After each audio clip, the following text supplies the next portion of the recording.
Publikimi i dokumenteve të lidhura me financierin e ndjer amerikan që u akuzua për pedofili Jeffrey Epstein ka ekspozuar një nga skandalet më të mëdha me përmasa globale të dekadave të fundit, duke zbuluar një rrjet kontaktesh që shtrihej në disa kontinente. Dosja përmban mira faqe dokumentesh gjyqësore, emaile dhe dëshmi ku përmenden figura nga politika, biznesi, akademia dhe elitat ndërkombëtare.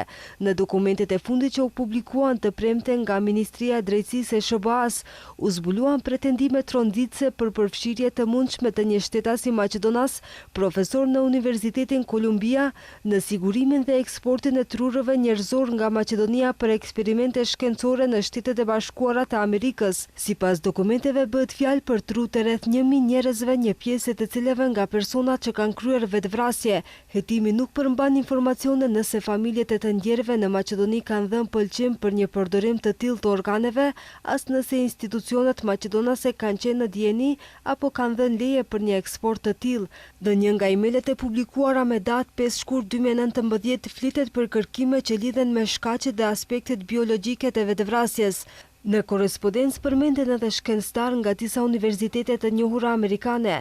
Në pjesën që i referohet Maqedonisë thuhet se vendi i vogël ballkanik Maqedonia i siguron trurët fal një antari të stafit akademik në Universitetin Kolumbia, i cili vjen prej andej dhe që ndihmoi në organizimin e të gjithë procesit. Sipas përshkrimit, trurët ishin ngrirë menjëherë pas nxjerrjes, transportoheshin me avion në shoqërim të veçantë dhe dërgoheshin në një distancë prej rreth 7500 kilometrash drejt SBA-s.